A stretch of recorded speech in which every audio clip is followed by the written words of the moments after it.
Hello बच्चों, कैसे हो। तो हम तैयारी कर रहे हैं जवाहर नवोदय विद्यालय के लिए। इस चैनल पे हम लोग जवाहर नवोदय विद्यालय की तैयारी नहीं करते, क्योंकि ये तो एकेडमिक चैनल है आपका।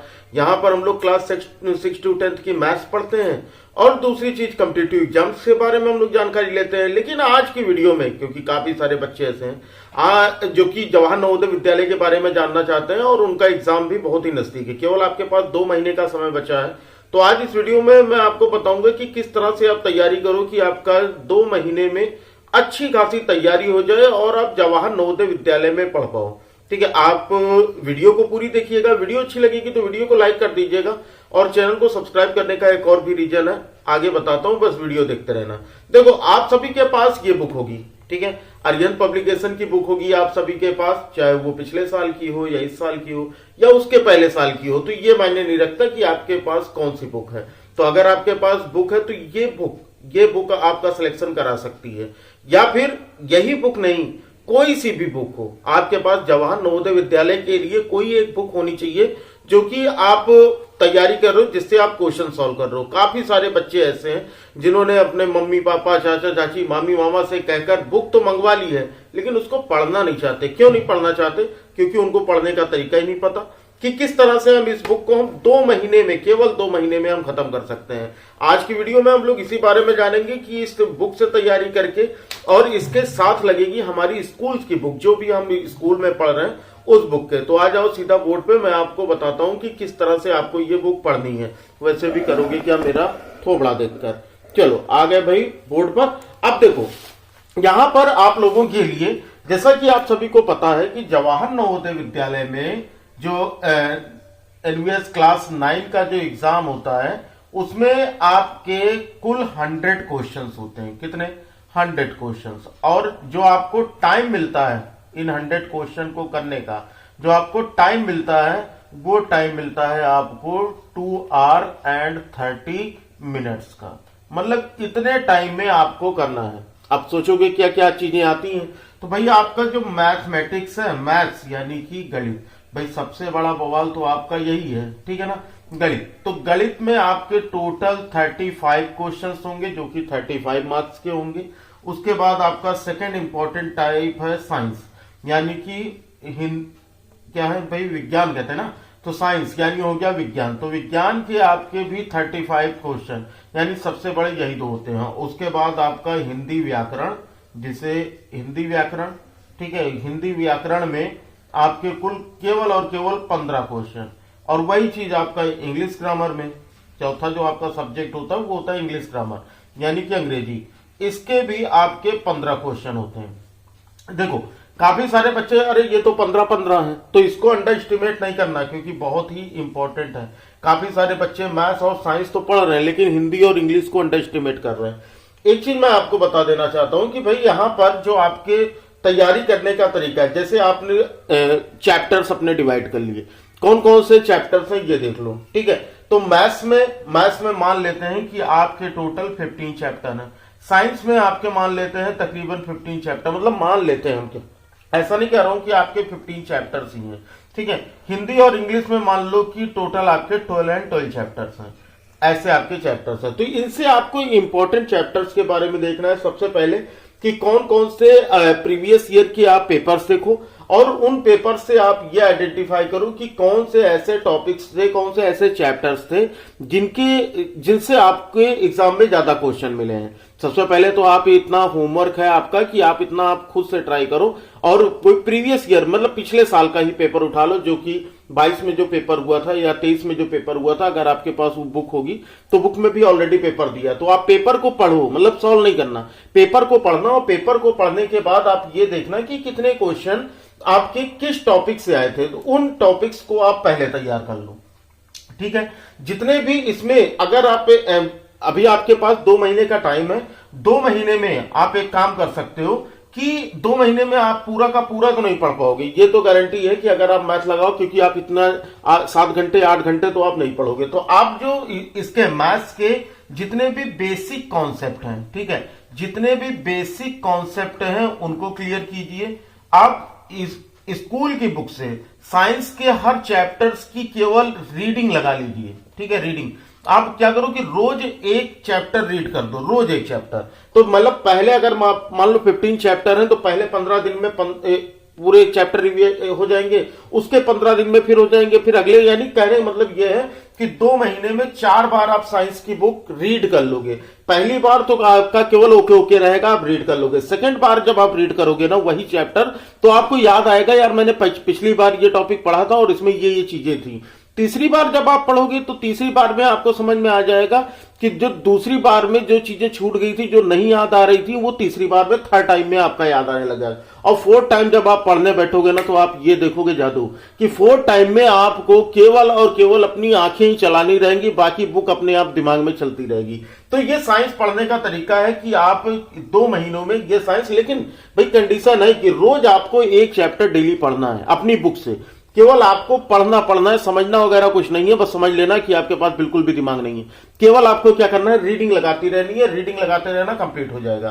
ठीक है, मैथ्स के केवल और बेसिक कॉन्सेप्ट क्लियर कीजिए, आपके जो स्कूल में पढ़ाए गए हैं वो, जो कोचिंग ट्यूशन में पढ़ाए जाते हैं वो, या फिर आपको इसकी सारी जो बेसिक क्लासेस हैं और जो प्रैक्टिस क्लासेस हैं वो आपको अपने दूसरे चैनल एसजी कॉन्सेप्ट, जो अपना प्राइमरी चैनल है ना एसजी कॉन्सेप्ट, उस पर मिल जाएगा। अगर आपने एसजी कॉन्सेप्ट आपने सब्सक्राइब कर रखा है तो भाई बहुत अच्छी बात है, अगर नहीं कर रखा है तो जाकर के सब्सक्राइब कर लीजिएगा एसजी कॉन्सेप्ट।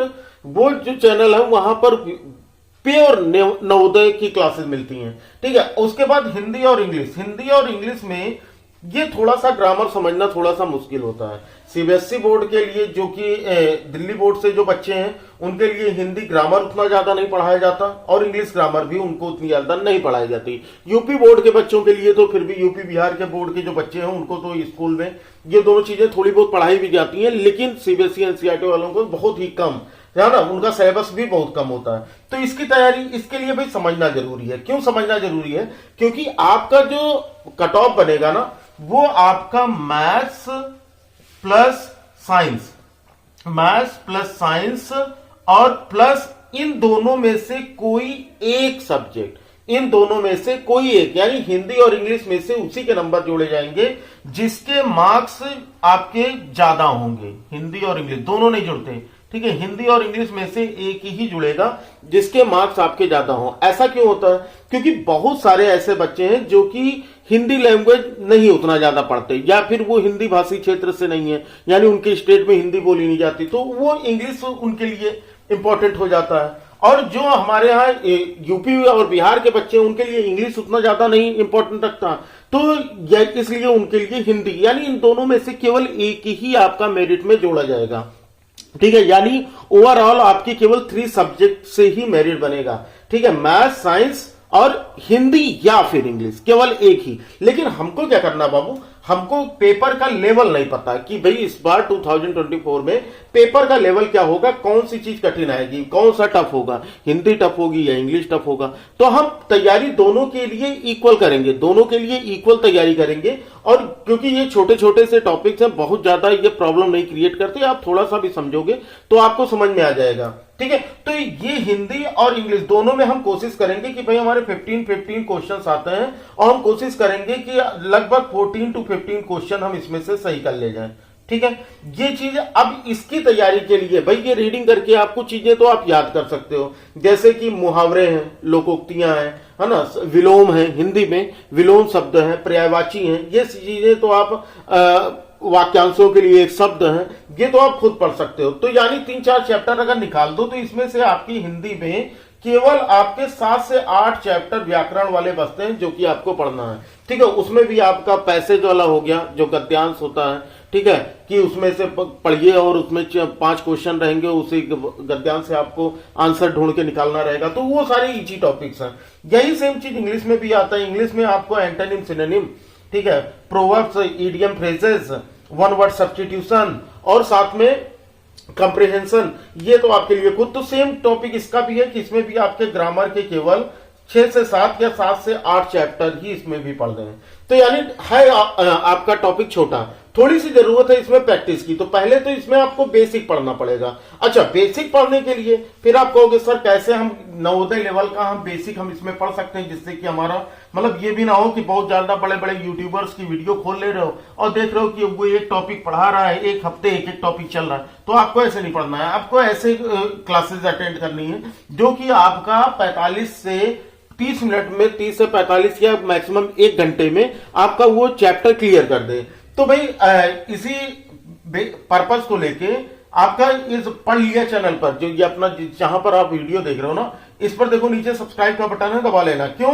क्योंकि भाई हिंदी और इंग्लिश की जो ग्रामर की क्लास होगी वो आपको सारी की सारी चीजें आपको यहां पर पढ़ाई जाएंगी। ठीक है, यहां पर आपको सारी रिकॉर्डेड क्लासेस और लाइव क्लासेस सारी चीजें, तो ये कि कोई भी पेड बैच नहीं है, पूरा का पूरा यहां पर सारा मटेरियल फ्री रहेगा। जिनके नोट्स बन जाएंगे वो नोट्स भी आपको फ्री मिलेंगे।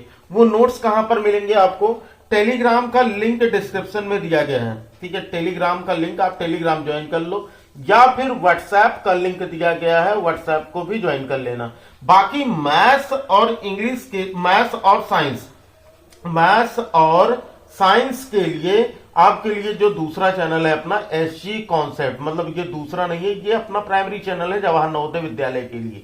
एसजी कॉन्सेप्ट चैनल है, अगर आपने वो चैनल सब्सक्राइब नहीं किया है तो जाकर के उसको भी सब्सक्राइब कर लेना, क्योंकि वहां पर आपको ये आपके जो 35 यानी 70 मार्क्स आपको वहां से मिलने वाले हैं, और ये जो 30 मार्क्स है वो आपको यहां से मिलने वाले हैं। ठीक है, अब यहां पर बात आती है कि सर कट ऑफ कितना होगा। अगर हम कट ऑफ की बात करें तो देखो, काफी सारे बच्चे अक्सर ये कमेंट में पूछा करते हैं लाइव क्लास में, ये चीजें कुछ क्वेश्चंस हैं जो कॉमन से क्वेश्चंस हैं कि इस बार 2024 का कट ऑफ क्या होगा। तो अगर हम देखें तो जो ये हमारा कट ऑफ होता है, कट ऑफ का मतलब बहुत से बच्चे नहीं जानते, कट ऑफ का मतलब होता है कि मिनिमम मार्क पास होने के लिए कम से कम कितने नंबर, ठीक है, मिनिमम मार्क्स यानी पास होने के लिए कम से कम कितने नंबर चाहिए। तो एक चीज जान लो कि आपकी जो मेरिट बनेगी वो तो ओवरऑल 100 मार्क्स पर ही बनेगी। कितने पे बनेगी? 100 मार्क्स पर ही बनेगी। काफी सारे बच्चे ये कहते हैं सर मैंने 90 किया था लेकिन सिलेक्शन नहीं हुआ, 95 किया लेकिन सिलेक्शन नहीं हुआ, 93 तक पहुंच गया लेकिन सिलेक्शन नहीं हुआ। लेकिन एक चीज आप जान लो कि अगर आप कैटेगरी वाइज अगर आप देख रहे हैं तो कैटेगरी वाइज मैं बात नहीं करूंगा, मैं सबके लिए इक्वल बात करूंगा कि सभी को 85 प्लस मार्क्स लाना ही लाना है। 85 प्लस मार्क्स, ठीक है, आप किसी भी कैटेगरी से आते हो आपको 85, मतलब पिछली बार की जो कट ऑफ थी वो तो कुछ बच्चों की स्टेट वाइज मतलब जाती है, तो कुछ बच्चों की तो 95 से भी ज्यादा चली गई थी। तो ये डिपेंड करता है कि आपके डिस्ट्रिक्ट में कितनी सीट्स हैं। फिलहाल आप सिक्योर कहां पर अपने को फील कर सकते हो? 85 प्लस आपको मतलब आपका टारगेट होना चाहिए कि आप 85 प्लस में मतलब 90 अबव तक जाना चाहिए आपका। तो आप उस हिसाब से तैयारी करो कि आपका 85 प्लस तक, और तैयारी बिल्कुल ऐसे ही करनी जैसे हम लोग कर रहे हैं ना। केवल टाइम बचा है 2 महीने का, तो 2 महीने में हमको सारी की सारी चीजें पढ़नी है। मैथ्स की क्लासेस ऑलरेडी शुरू हो चुकी हैं एसजी कॉन्सेप्ट पर, शाम को 6 बजे एसजी कॉन्सेप्ट पर मैथ की क्लासेस, वहां पर 3 चैप्टर हो भी गए हैं। तो वहां पर इंपॉर्टेंट क्वेश्चंस की सीरीज चल रही है और साथ में आपको हर क्वेश्चन का बेसिक कॉन्सेप्ट भी बताया जा रहा है। तो रोज शाम को 6 बजे एसजी कॉन्सेप्ट पर जरूर जुड़े, ठीक है। वहां पर हम लोग सारी क्लासेस अटेंड करेंगे ये मैथ्स की, और पहले तो मैथ्स पढ़ रहे हैं, उसके बाद अगले 15 दिन, पहले 15 दिन में मैथ्स, उसके बाद अगले 15 दिन में हम लोग साइंस पढ़ लेंगे। और यहीं पर आपको जितने भी बीच में आपकी छुट्टी के दिन मिलेंगे वहां पर आपको यहां पर हिंदी और इंग्लिश ग्रामर की क्लासेस भी मिलेंगी। बात समझ में आ गई ना सभी को? तो काफी इंटरेस्टिंग सी चीज है। मतलब काफी सारे बच्चे ये पूछते हैं सर सिलेक्शन होगा कैसे? तो भाई सिलेक्शन होना मतलब आपको एग्जाम पास करना कोई बड़ी चीज नहीं है। अगर आप थोड़ी सी भी मेहनत करते हो तो आप आराम से अपने एग्जाम को क्वालिफाई कर सकते हो, ठीक है। तो इतनी चीजें फॉलो करना, अपने स्कूल की बुक को अंडर एस्टिमेट नहीं करना है, स्कूल की बुक को जरूर पढ़ना है, लेकिन जो आपके पास जो भी नवोदय विद्यालय के लिए तैयारी के लिए जो आपने बुक ले रखी है उससे आप केवल क्या करोगे, उससे आप केवल और केवल प्रैक्टिस करोगे। दूसरी चीज आती है बात कि अगर सर जवाहर नवोदय विद्यालय में नहीं हुआ तो देखो जवाहर नवोदय विद्यालय में नहीं हुआ तो हर स्टेट के लिए ना कुछ अलग आवासीय विद्यालय, कुछ हॉस्टल स्कूल, जैसे उत्तर प्रदेश की अगर हम बात करें तो यहाँ पर सेंट्रल हिंदू स्कूल होता है, या फिर बॉयज के लिए एक और है सैनिक स्कूल। सैनिक स्कूल का जो फॉर्म आता है ना, सैनिक स्कूल का फॉर्म सेम चीजें, मतलब पूरा का पूरा सिलेबस सेम होता है, बस उसमें सैनिक स्कूल में और सीएचएस में आपका मैथ्स, साइंस, इंग्लिश, हिंदी और एक चीज और आ जाती है, उसमें आपका एक और टॉपिक पड़ जाता है और वो है एसएसटी यानी कि जीके। ठीक है, एसएसटी यानी कि जीके, ये आपका उसमें एक टॉपिक बढ़ जाएगा। बस बाकी पूरा का पूरा सिलेबस सेम है, तो उसके सिलेबस में भी कुछ ज्यादा डिफरेंस नहीं है। ठीक है, तो उम्मीद करूंगा कि आप अगर नवोदय विद्यालय की तैयारी कर रहे हो तो उसके साथ आप सैनिक स्कूल, अगर आप यूपी या बिहार से हो तो सेंट्रल हिंदू स्कूल के फॉर्म जब आएंगे तो आप अप्लाई जरूर कीजिएगा। ठीक है, फिलहाल सेंट्रल हिंदू स्कूल में पिछली बार जो हुआ था वो मेरी लॉटरी बेस पर हुआ था। फिलहाल देखते हैं इस बार जो नोटिफिकेशन आएगा क्या होगा, लेकिन सैनिक स्कूल का तो कंफर्म है, बॉयज के लिए, गर्ल्स नहीं अप्लाई कर सकते क्लास 9th में, लेकिन बॉयज अप्लाई कर सकते हैं। तो भैया अगर नवोदय विद्यालय की तैयारी करो तो सैनिक स्कूल की भी तैयारी जरूर करना। तो उम्मीद करूंगा कि आज की बताई गई बातें मेरी आपको समझ में आई होंगी, आपको तैयारी कैसे करनी है ये बात समझ में आई होगी, क्योंकि अगर मैं और ज्यादा आपको टिप्स दूंगा तो वीडियो बहुत लंबी हो जाएगी। और सारी टिप्स आपको आगे की धीरे धीरे वीडियोज में मिलती रहेंगी, जो क्लासेज होंगी उनकी रिकॉर्डेड लाइव क्लासेज आपको मिलती रहेंगी। तो चैनल को सब्सक्राइब करके बेल आइकन को प्रेस कर लीजिएगा ताकि हमारे हर क्लास की नोटिफिकेशन आपको मिल सके। वीडियो अगर पसंद आई हो तो वीडियो को लाइक कर दीजिएगा। साथ ही साथ अगर आप 6 to 10th की मैथ पढ़ना चाहते हैं या आपके घर में कोई भी बच्चा है जो क्लास 6 to 10th की मैथ पढ़ना चाहता है, कमेंट बॉक्स में बताना। इसी चैनल पर सबकी क्लासेज, अभी तो 10th की कई सारी क्लासेज अवेलेबल है, तो इसी वीडियो के कमेंट बॉक्स में बता देना। ठीक है ना, चलो फिर आज के लिए इतना ही रखते हैं बच्चा लोग, ठीक है ना। तो बाकी पढ़ाई करते रहो, मिलते हैं फिर अगली क्लास में, तब तक लिए जय हिंद, वंदे मातरम।